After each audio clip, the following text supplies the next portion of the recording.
It is now time for our final review of the night. 2020's The Cyst. Spoiler warnings.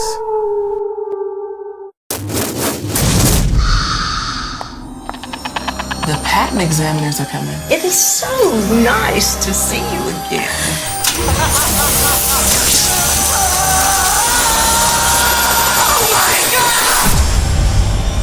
I'm getting that patent.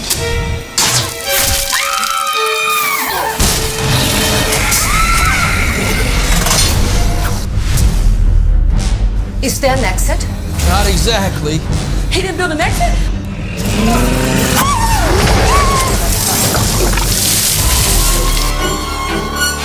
Let's blast this thing.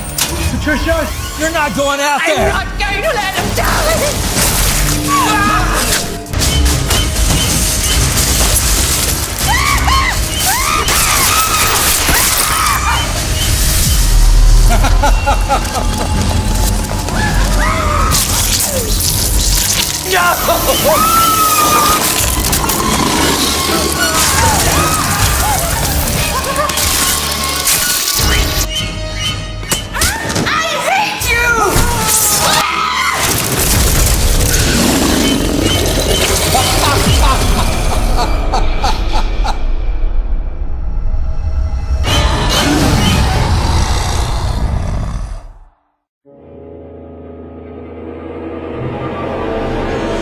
So, when it comes to the movie The Cyst, it's kind of what you expect from a movie called The Cyst. Like, if you're coming in with expecting writing like The Exorcist, you're gonna have a bad time. I kind of like to compare this to, like, imagine those fun shark movies. You know it's gonna be bad, but it's fun. This is exactly what this is. For a B-level horror movie, you know, this movie is really, like, fun. I had so much fun watching this movie, and even for like but you can tell it's kind of low budget. But even for like a low budget movie, it does have some recognizable faces, like Gene Jones. You might recognize Gene Jones. He was in No Country for Old Men. And the most famous scene in the whole movie, the flip a coin gas station scene. Yes, the guy running the gas station is in this movie. Also, Jason Douglas is in this movie. You might remember him as Tobin from Walking Dead, or Beerus from Dragon Ball. Fun fact, he actually did an intro for my Two Guys in the Dark podcast. Go check that out. I can't remember what episode, but he did an intro for one of them. So, you know, go listen to all of them. You'll find them. So the movie also had a lot of cast members that was in Trolls 2, and another movie called The Texas Cotton. So the movie stars Eva Harmon, who plays an American nurse in the 1960s. And fun fact, Eva is actually a German actress. You can actually kind of hear her accent slip out from time to time in the movie. So Eva plays Nurse Patty, or Patricia. And Nurse Patty works at Dr. Guy's office. He's a doctor, and he is the villain of the movie. And like any B-level horror movie, the villain is way over the top, evil and cheesy. But in this movie, I fucking loved it. Dr. Guy was my favorite character in the whole movie. Holy shit, I loved him. He is very charismatic. He had like fucking politician levels of persuasion. I loved his like southern accent. He sounded a lot like Leslie Jordan. Well, keep it up. You might not have to worry about working again. Heck, you might even get paid if you're lucky. Well, shit. The way he was kind of sarcastic when Patty said she was leaving, and he kept telling everybody, it's Patty's last day. Like he was proud she was leaving. Yeah. It's Patty's last day. It's Nurse Patty's last day. So it was pretty cool. So Dr. Guy is a cyst specialist. And for the very first couple of scenes of the movie, they're actually having gross out cyst pops. And without fail, every time a cyst explodes, Nurse Patty is right in the money shot.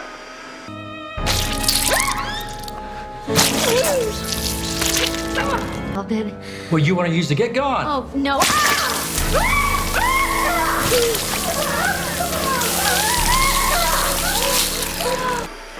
I can tell this ain't her first facial. So very beginning of the movie, Nurse Patty reveals that it's her final day. She is quitting at the end of the day.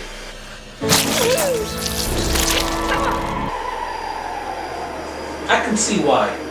So throughout the day, Dr. Guy is getting ready for people from the patent company to come over and check out his new invention, the Get Gone.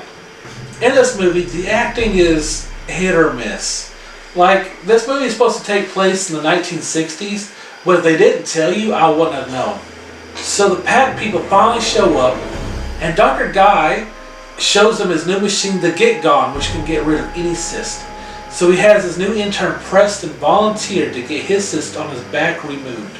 For some weird reason, the patent people think Preston's cyst is too small, and they decide they want to leave.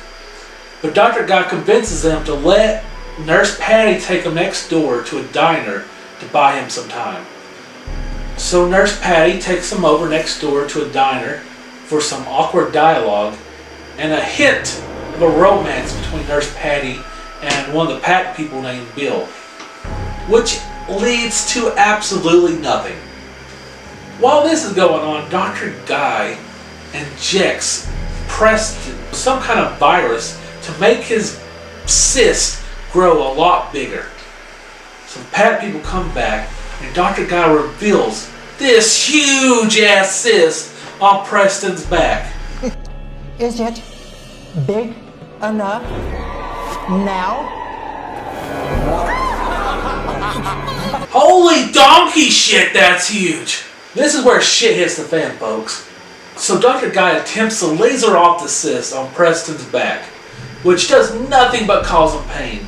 And when the patent people get impatient, Dr. Guy just kind of jams the fucking laser into the cyst and kind of just leaves it there.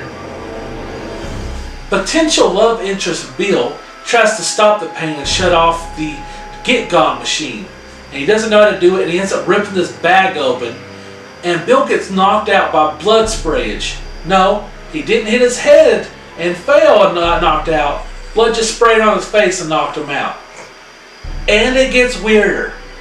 This causes Preston, the intern, body to somehow get sucked into the machine. All his fluids from his body get sucked into this machine, which turns him to a empty toothpaste bottle of flesh.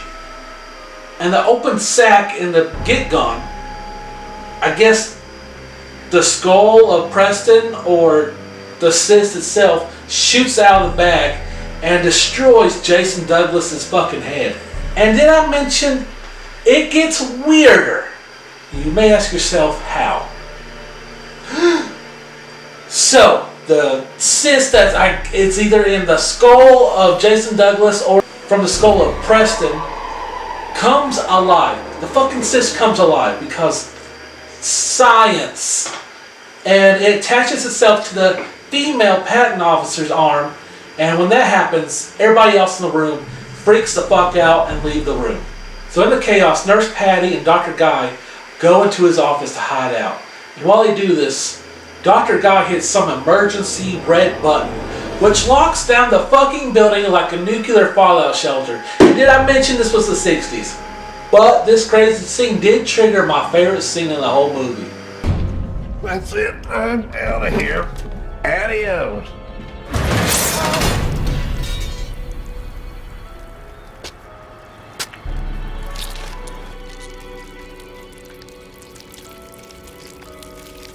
Now that they're locked in there, they end up running back into the patent lady again.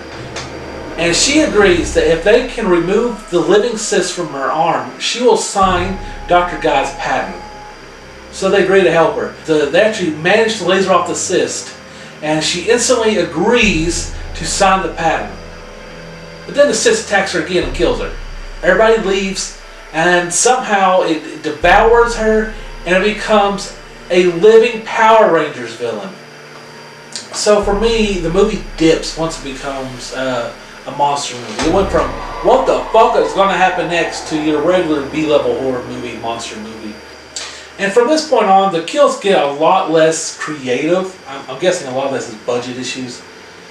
So the gang run around from the monster for a while and lock themselves in a room where Nurse Patty and Dr. Guy get into a knockout drag-out fight, which was actually a pretty good fight. At this point, Nurse Patty's love interest Bill wakes up from his nap of having blood sprayed on him. But he probably should have stayed asleep because as soon as he gets up, the cyst kills him. So now there's 3 survivors. Dr. Guy actually admits that he has an emergency lever that will open up all the doors and windows to the building. So Nurse Patty goes downstairs to find the lever while Dr. Guy and his receptionist Tammy stays up there. So when Nurse Patty goes down to the basement, it turns out that the cyst has already been there and destroyed the emergency breaker. I don't know how the cyst could have known this, but it did. And then while this is going on, the cyst crashes through the roof that Dr. Guy and Tammy are in. And like typical horror movie fashion, Tammy tries to befriend the cyst and gets eaten. You know, my girlfriend and best friend are both black. I guarantee you none of them would have done this shit. But while this happens, Dr. Guy gives some of the fucking funniest reactions right here. I thought it was hilarious the way he reacted to Tammy's death. No! No, fucking no! So after that, Dr. Guy and Nurse Patty reconvene and they decide the best way to kill the monster is with the Get Gone machine. So they go back to where the machine is and get it ready, and as this happens, pus oozes from the ceiling vents. And like the villain he is, Dr. Guy locks her in the room with the monster in the machine. And also in this movie, it's hinted that Dr. Guy and Nurse Patty used to be a lot closer than they are now. One thing is that Dr. Guy, during the big fight scene, pronounced that he loved her. In the past, Nurse Patty made them matching bracelets. Even though she hates her job, she still wears the bracelet, and so does he throughout the whole movie. But anyway, he locked her out to die, and then instead of the monster crashing in on her, he crashes out on there, and he kills my favorite character, Dr. Guy. But he kind of deserved it. So then the cyst gets in a room with Nurse Patty, and she tries to use the Get Gone on the monster, but it's too big. Somehow she notices that Dr. Guy's matching bracelet is sticking in through its side somewhere. So Nurse Patty puts her arm through the monster and tries to pull out the bracelet, which she manages to do, which rips out the skull and the eye of the cyst. Now, the cyst monster, anytime it touched people, it began to melt it. And for some reason, it didn't really do that for Nurse Patty. Maybe all these years of getting pus facials kind of built up a tolerance for her. So she uses the Get Gone on the remaining bits of the cyst monster, which looks like it killed it, but it didn't. And when she somehow finds the key that Dr. Guy had in his body, luckily it's right in front of her. She found the key to get out, and on her way out, the remaining bits of the cyst monster's skull charges her, but she just kicks it away. And as she's getting away, conveniently, the Get Gone is overheating and it explodes, killing the cyst monster and freeing open an exit for Nurse Patty. Nurse Patty crawls out of the wreckage and runs for safety. Or actually a slow walk, actually. It's very slow shuffle. She shuffles off screen. And that is 2020's The Cyst. Whew. You know, for such a long, complicated movie, the movie's barely over 60 minutes. But, to its credit, it didn't need to be any longer than it was. It was perfect time for that kind of movie. The movie was so much fucking fun. There's a lot of what the fuck, just nasty, gross out moments. And yeah, I had a lot of fun with this movie. Okay, The Cyst. So like the other movies that we reviewed this week, I had never heard of it. I had no expectations going in. You had to have a little bit with the cover. The cover kind of freaked me out. I was like, oh god, this is going to be horrible. I was like, this is going to be the worst thing I've watched. Okay, and it wasn't. It really wasn't. It's like a long Tales from the Crypt or a Creep Show episode. It's like an hour 15 minutes, hour 12 minutes, something like that. So it's a little longer than some of the other shows, but it had the same premise. It was funny. It's set in the 60s. It had the 1960s outer space thermal music going and everything. Like Sean said, it had a lot of people from the Troll 2 movie. I remember one of the scenes where the guy saying, "Oh my God, it's gonna eat us," or something like that, like what he said in the Troll movie. I was watching it, thinking about horror, and it came more slapstick funny. The guy Preston, right? They keep calling him different names during the whole movie, and that made me laugh because like the doctor guy couldn't remember his assistant's name. He kept arguing with Nurse Patty, and he kept saying, "Well, did y'all know it's Nurse Patty's last day?" Like he's rubbing it in that she's leaving and stuff. Like there's no coming back, no begging. The whole world knows she's leaving today. I wanted to tell Sean that I wanted to talk about this scene because this made me laugh. I laughed and laughed and laughed in this scene. Nurse Patty and Dr. Guy are fighting. Like Sean said, one saying, Dr. Guy saying, "I love you," and she's like, "I hate you," and stuff like that. There's a scene in this movie where, as they're fighting, Nurse Patty grabs one of those little rubber hammers that does like the reflexes, checks the reflexes on your knees. And this is so slapstick and so funny that I was rolling.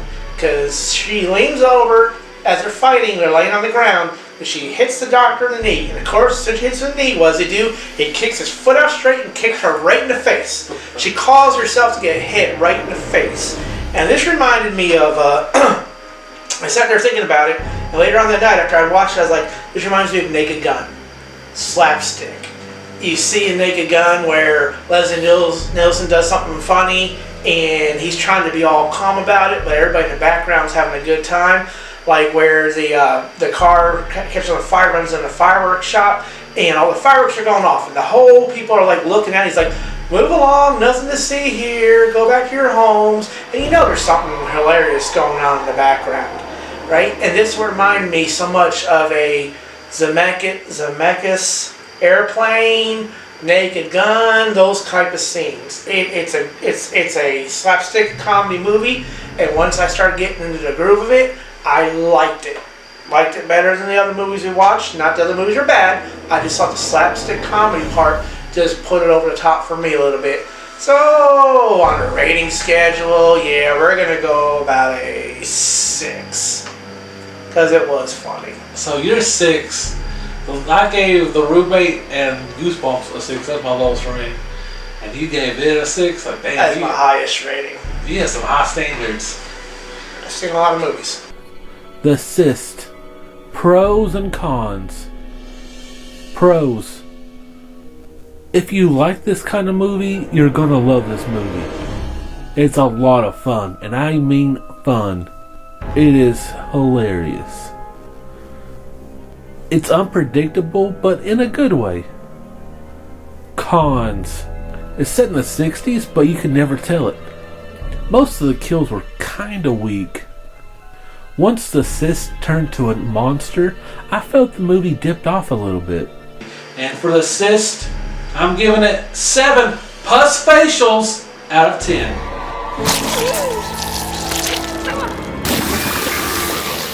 No fucking no!